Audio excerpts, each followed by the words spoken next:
Go to work, go to work, go to work. We are back. I am going to discuss Article 5, or shall I say, Articles 4 and 5. Go to work, go to work, go to work. And with that in mind, please join the Compton Community Task Force group and help us to support, rebuild, sustain, and maintain the city of Compton. Once again, if you just use this QR code, you can enter the Compton Community Task Force group. And I'm going to share with you Article 4 as we learn together and do Articles 4 and 5 today. All right, so this one is coming from the Charter.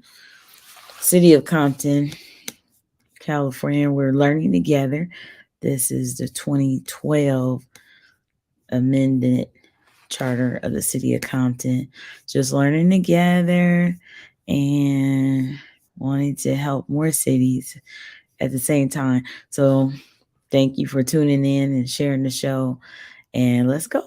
Let's go to work. Article 4. It's about powers of city. It says, Section 400, powers of city. The city shall have the power to make and enforce all rules and regulations in respect to municipal affairs, subject only to such restrictions and limitations as may be provided in this charter and in the Constitution of the State of California. It shall also have the power to exercise any and all rights, powers, and privileges heretofore or hereafter established, granted, or prescribed by any law of the state by this charter or by other lawful authority, or which a municipal corporation might or could exercise under the Constitution of the State of California.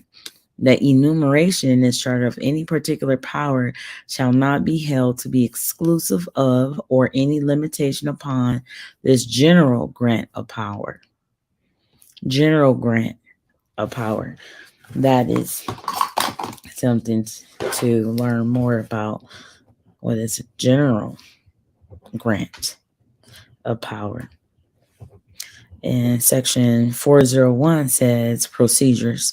The city shall have the power to act pursuant to procedures established by any law of the state, unless a different procedure is established under this charter or by ordinance.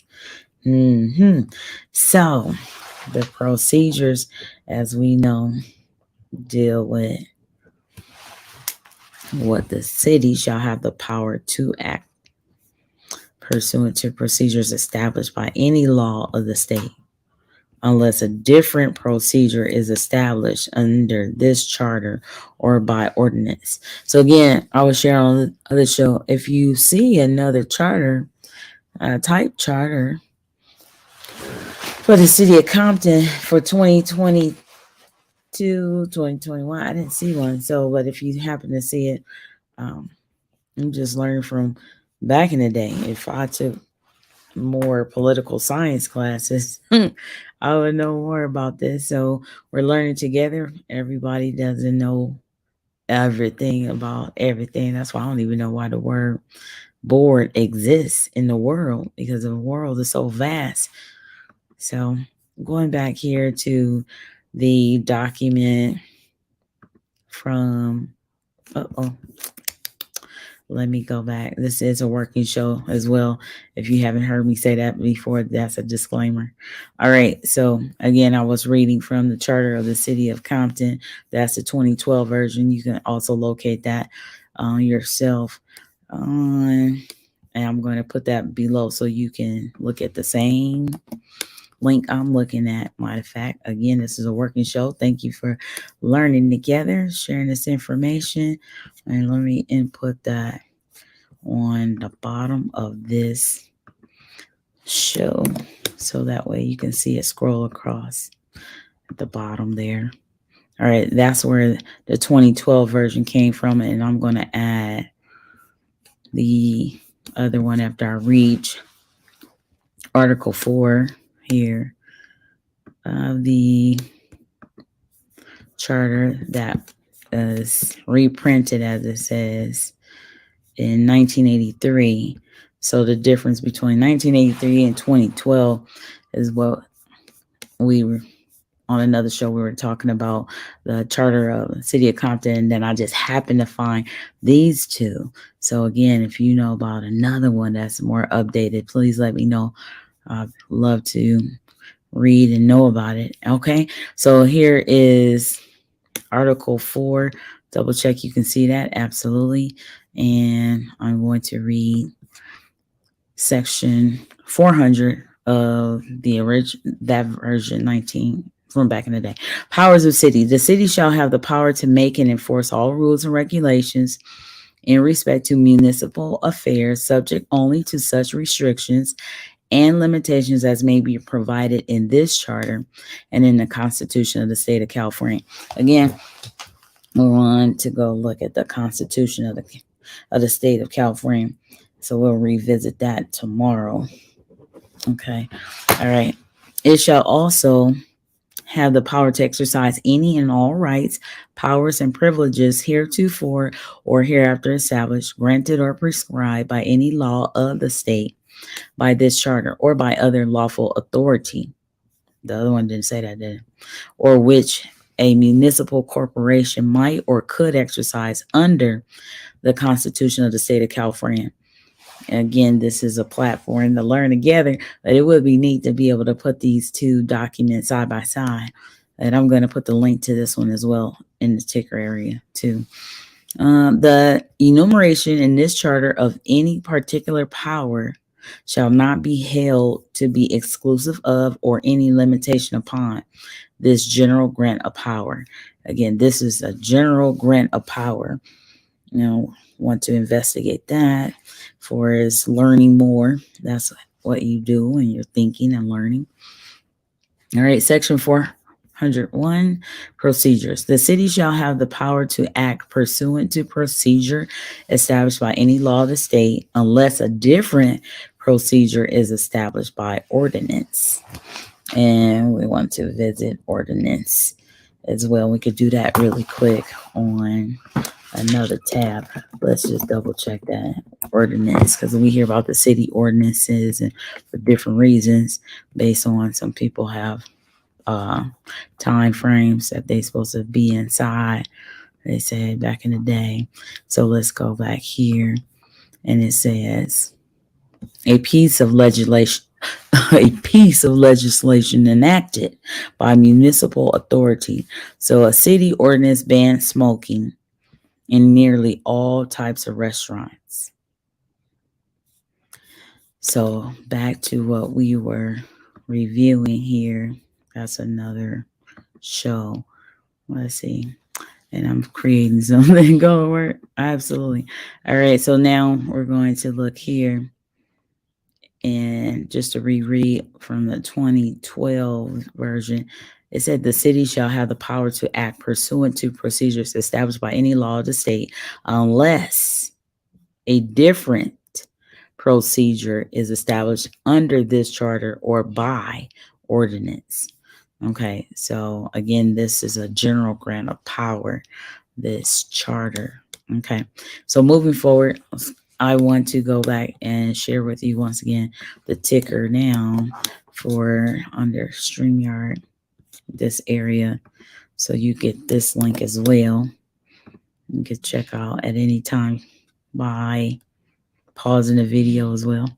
All right, so here it is. That's the ticker for the other one. So if it was away, and you can highlight that at the bottom there and then copy and paste it and then get to it quickly. That'd be great. I can also, let's see, put that link in the comment area on Facebook. All right, so moving forward, going to Article 5 of the 2012 version. The elective officers, section 500. Enumeration of and term. The elective officers of the city shall consist of a city council composed of 5 members who are registered voters of the city, 4 to be residents of their respective districts, and nominated and elected only by the residents of their respective districts. The fifth shall be nominated and elected from the city at large and shall hold the office of mayor. Other elected officers of the city shall be a city clerk, a city treasurer, and a city attorney. All of the elected officers shall serve for a term of 4 years.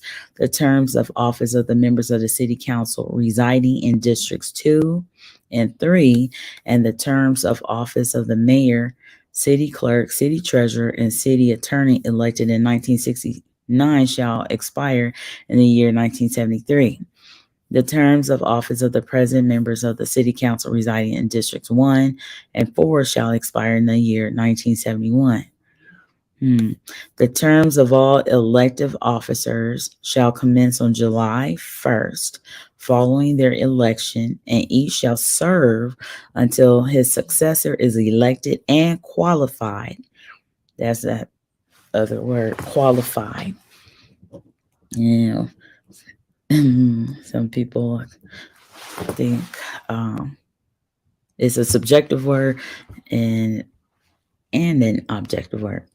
Any ties in voting shall be settled by the casing of lots. Well, we want to write that one down. Casing of lots. That phrase, casing of lots. Okay. Let's see if we go look at that information right away. Casing of lots. What does that mean? It went right away. What is the meaning of casting lots in the Bible? But casing, okay, cast lots, legal definition of cast lots. Let's look in there. What is that? Okay, let's go back. Now they talking real estate for real. All right, let's see. Casing of lots in politics. Let's see. Or legalese. Why drawing lots is a sensible way to settle a tied election. Okay. That would be interesting to read anyway, really quick, while we're studying. Why drawing lots is a sensible way to settle a tied election. That's a national correspondent by Philip Bump. This is on the internet that I'm reading from. So public knowledge right here. That is here to share information. This one was in the Virginia House of Delegates. Okay. All right. So let's imagine a simplified scenario. You have a town with 100 adult residents, each of whom is allowed to vote for the town's mayor. 1 year, the result is an even split, 50-50. There is no winner. So what do?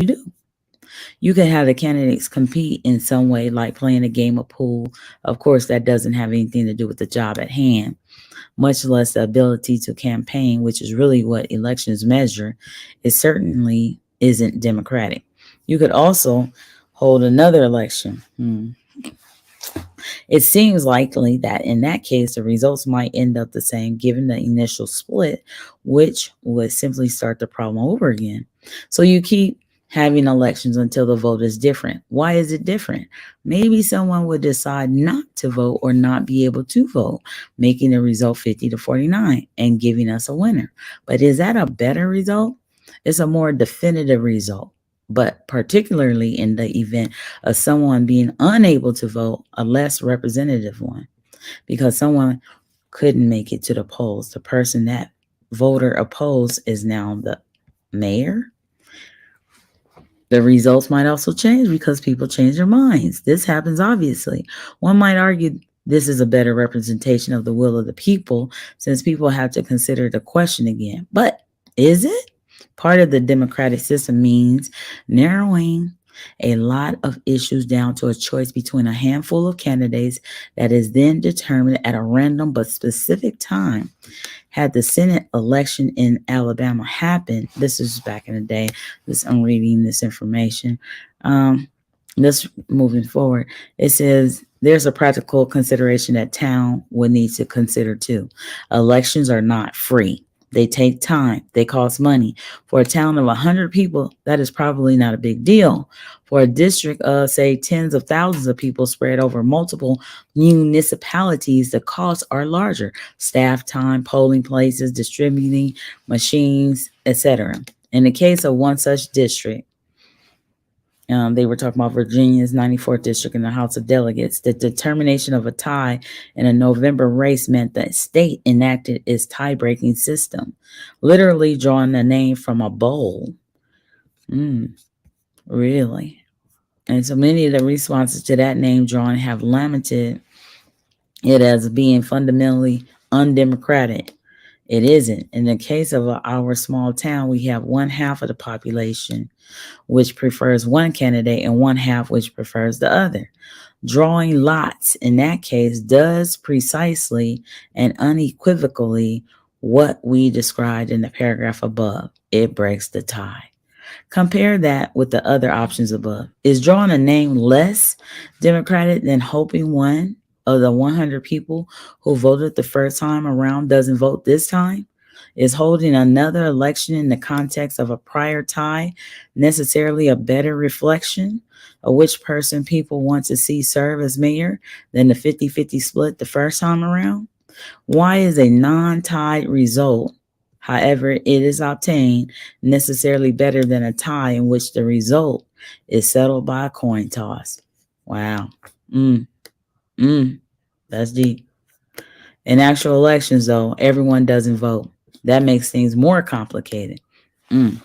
This all draws attention to the broader fiction that envelops our elections. We spend a lot of time counting votes and obsessing over percentage point differences between candidates, and that's all well and good until the results are close.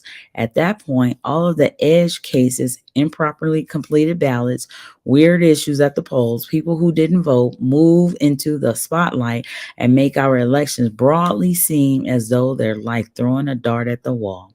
There has always been a gray area around those hard vote totals in the way that zooming in on a photograph makes it seem blurrier and blurrier.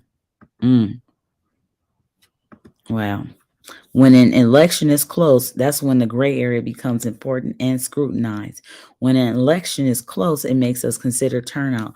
If 60% of an eligible population voted in an election, how do we know the victor is actually the preferred candidate of the majority of that population? Our elections necessarily include a hard-to-measure margin of error. Normally, it doesn't matter. Sometimes it does. It's analogous to how first downs are measured in football. Referees eyeball where the ball carrier was when he was tackled, and usually it's obviously well past or well short of the first down marker. In some cases, though, it's close, and that's when the fiction of precision evaporates. People run out from the sidelines with a chain and drop the markers in about the right place, depending on the chain and how they ran out and so on. The referees then cogitate and chin stroke over whether the tip of the ball placed in the approximate place it was down is past the end of the chain that was placed in its own approximate place. It's precision theater. Just as it's evaluating hanging chads, or in the case of what? Lord Jesus, we could have just said just as it is evaluating mismarked ballots. Okay, so the Virginia race, like any close race, is littered with asterisks and what ifs. Should the Democrats not control the chamber for which they receive far more popular votes? Should that one ballot have been counted, etc.? There are debates to be had about all of that, certainly. More broadly, though, the pick a name from a bowl solution is a good one precisely because it recognizes the imprecision of the electoral process. The race was specifically a tie after all the votes were counted, but it was effectively a tie on the night of the election. Voters in Virginia's 94th district, this is just an example, were essentially split on who they wanted to have represent them in the legislature, even if one or the other of the candidates had a few more votes one way or the other. Not all close races should be settled by drawing lots, of course, but there's nothing wrong with using that system to settle races in which the generally arbitrary accumulation of votes resulted in a tie. Elections are imprecise, which only matters on occasion. In the event of an actual tie, it's better to accept elections are imprecise and we can't perfectly measure the will of the people than to continue to pretend they aren't and force a different and equally imprecise result. That was pretty deep though. All right. So going back here to the Article 5 is about the elective officers and speaking about the different city council positions. We read about the terms, and just to reread this portion right here, the terms of all elective officers shall commence on July 1st following their election, and each shall serve until his successor is elected and qualified. Any ties in voting shall be settled by the casing of lots. So in this case, we have another opportunity. So we gonna see if there'll be a tie in City of Compton one day. All right, so let's see. Provided, however, the city council on and after the operative date, we're learning together. You take your notes, annotate your notes, and so forth. All right. Rereading. Provided, however, the city council on and after the operative date, as the term operative date is hereafter defined, shall be composed of 7 members, 6 to be residents of their respective districts and nominated and elected only by the residents of their respective districts, and the 7th to be both nominated and elected from the city at large and to be known as the mayor. At any time when the city council finds by ordinance adopted by not less than 4 affirmative votes that the population of the city exceeds 100,000 persons, the city council shall thereupon, and within 60 days after the effective date of such ordinance, adopt an ordinance by at least 3 affirmative votes, dividing the city into 6 districts for the purpose of electing members of the council. Said district so revised and fixed shall comprise as nearly as practicable equal numbers of voters as determined by records of the registration of voters of Los Angeles County on file with the registrar of voters of said county and be composed of contiguous and compact territory and bounded by natural boundaries of street lines. So we're talking about the maps and just a question as I'm self-questioning. I'm just like, can we possibly have 6 different districts for the purpose of electing members of the council? Okay, and now moving forward, the ordinance shall provide the district so that each councilman then in office will reside within the district bearing the number of the district from which he has elected, and District 5 and District 6 shall not include the residence of any of the members of the council, except that either such districts may include the residence of the mayor. Again, the ordinance shall provide. Let's go back here. At any time when the city council finds by ordinance adopted by not less than 4, went past that, and we have here the 3 affirmative votes. Just rereading, and so I'm looking for if there were 6 districts, and this is the 2012 reprinted charter of the City of Compton. It says the ordinance shall provide the district so that each councilman then in office will reside within the district, bearing the number of the district from which he was elected, and District 5 and District 6. Where is that? Shall not include the residence of any of the members of the council, except that either such districts may include the residence of the mayor. Within 30 days after the effective date of the ordinance establishing 6 council districts, the council shall, in the manner provided by law, call a special election for the purpose of holding an election for a councilman from District 5 and a councilman from District 6. If any candidate receives a majority for either of such offices, the city council shall declare such candidate or candidates, as the case may be, elected. If no candidate for either or both of such offices receives a majority, a final election shall be held on the fourth Tuesday following said election between the two candidates receiving the highest vote in the first election of each or either of said offices. Following said second election, I'm thinking the two District 5, District 6, I wonder, could we constitute that as the area that they said was annexed? Do you divide that? Or I need to see an updated version. I need to write that down. District 5 and 6 and the ordinance behind that. I just want to know. Let's see how this goes. Following said section election. Somebody knows the information if they can just share. I'm just doing the best I can, learning this right here. All right, so reviewing, reading, it's like swim. You learn how to swim.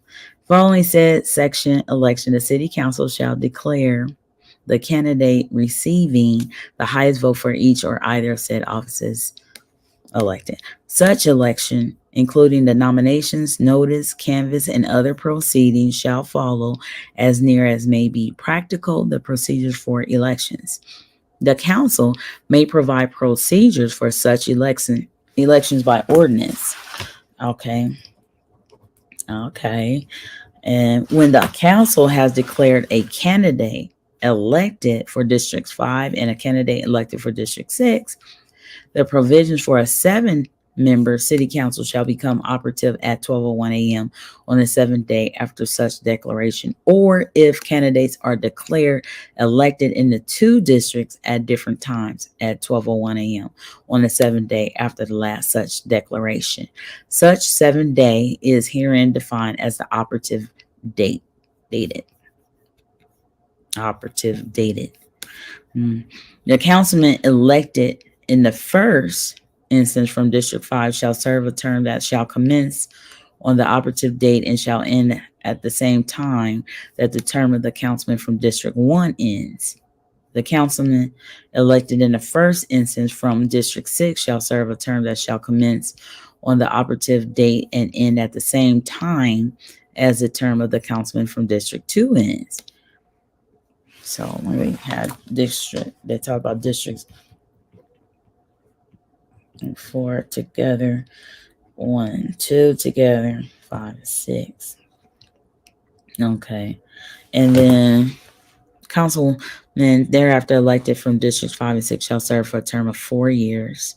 On and after the operative date, the city shall be divided into 6 districts, notwithstanding the provisions of Section 501 of this charter. Notwithstanding the provisions of Section 502 of the Charter, and after the operative date, the City Council may change the boundaries of the 6 districts into which the city has been divided by ordinance adopted by at least 5 affirmative votes whenever, in the opinion of the City Council, such is necessary to better equalize the population among the respective districts.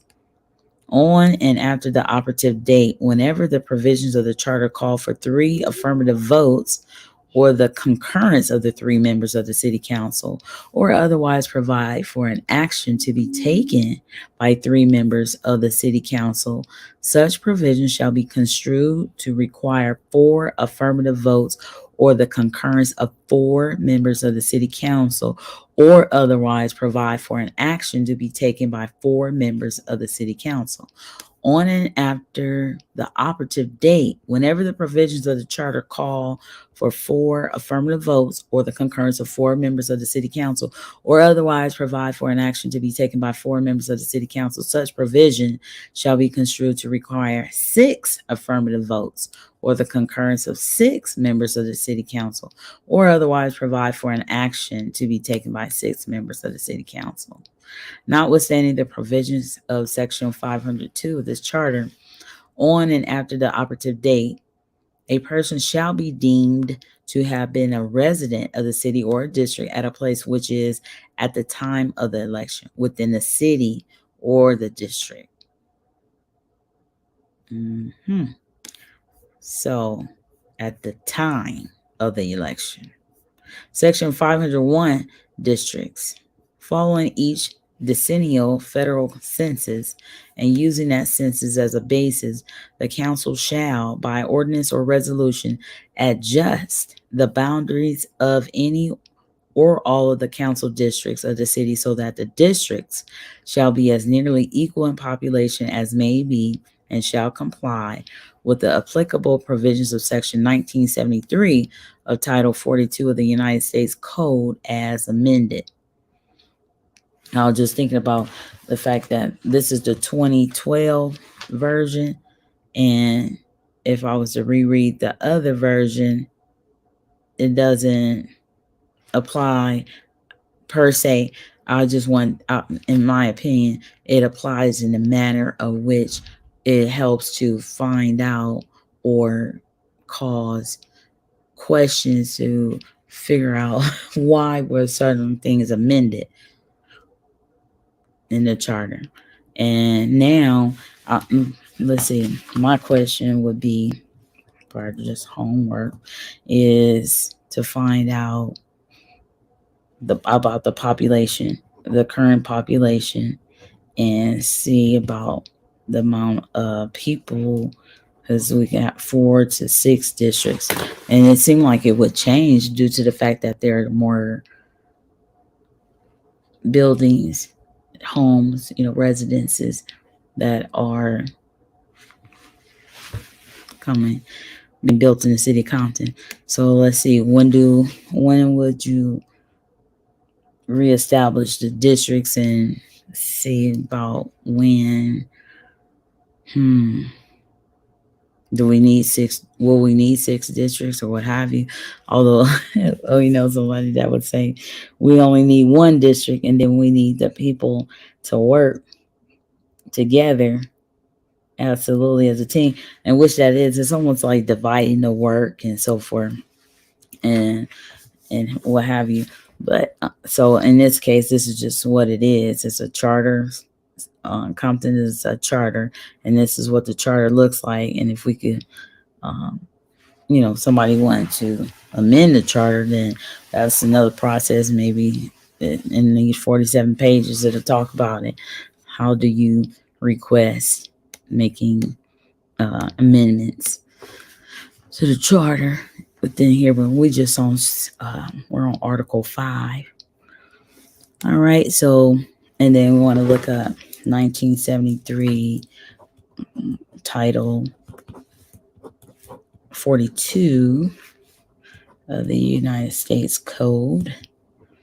Okay, we'll do that next time live. In establishing the boundaries of the districts, the council may give consideration to the following factors: A, topography; B, geography; C, cohesiveness, contiguity, integrity, and compactness of territory and community of interest of the districts.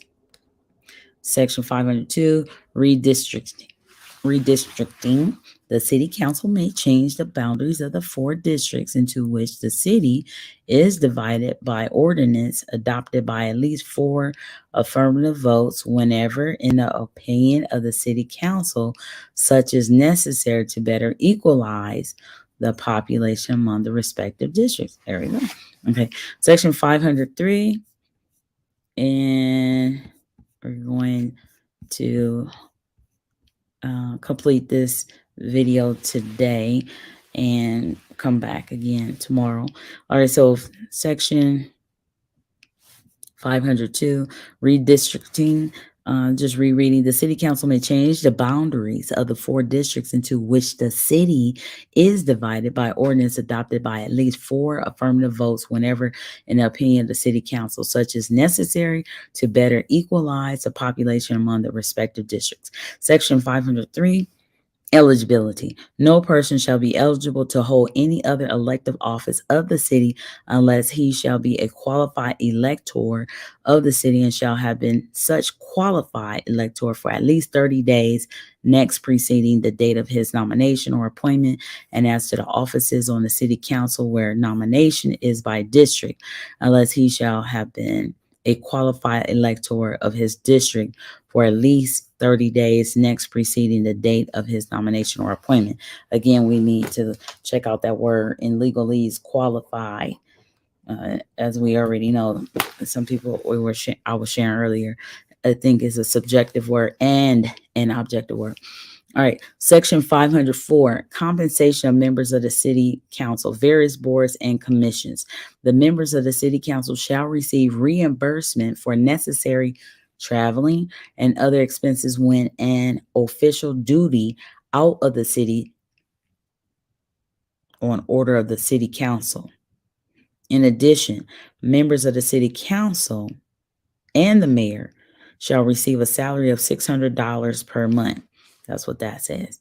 Other elective officers.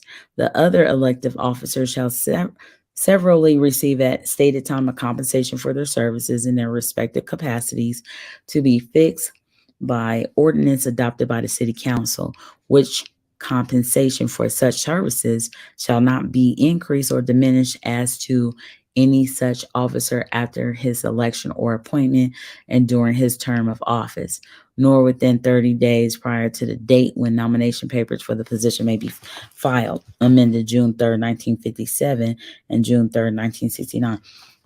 I thought I heard we need to get a cop. I think somebody's making $121,000 in 2022. Okay, let's see. Somewhere on the council, city council. All right, section 505. I think that's what was presented, but just know, every Tuesday, 5:30, there's a council meeting. So, but there was information, tape that you can get. Section 505, vacancies. A vacancy in any elective office from whatever cause arising shall be filled by appointment by the city council. Such appointee to hold office until the first Tuesday following the next general municipal election as to any elective officer and until his successor is elected and qualified. Again, we need to put this together. Elected and qualified. We talk about qualified, but we want to put this together as phrase, elected and qualified. Okay, and then we need to go back into finding out more about general municipal election. Okay, and then as we wrap up here, the section Article 5, just to note and reread this sentence here. At the next general municipal election following any vacancies, such vacancies shall be filled by election, and the person elected shall serve for the remainder of any unexpired term and until his successor is elected and qualified. All right. If a member of the city council absents himself from all regular meetings of his council for a period of 60 days consecutively from and after the last regular meeting attended by such member, unless by permission of the body expressed in its official minutes, or is convicted of a crime involving moral turpitude or ceases to be a bona fide resident of the city or district from which he resided at the time of his nomination in the case of a councilman, or otherwise ceases to be eligible, his office shall become vacant and shall be so declared by the city council. In the event the city council shall fail to fill a vacancy by appointment within 30 days after such office shall have been declared vacant, it shall forthwith cause an election to be held to fill such vacancy. Wow, this information, serious information. So with that in mind, let me stop sharing that information. That just to note that you do have the links that you can go back. This was the one that's on the ticker right now. That was from the one that deals with the older version. This one here is from the 2012 version. That's going across the screen there. Thank you for learning with me the city teamwork, learning to support city. So this is one thing we could do. Learn about if the city is a charter city, what is that about? All right, so just learning about more things outside of learning how to create a video and so much more. So, all right, until next time, enjoy. Have a great day.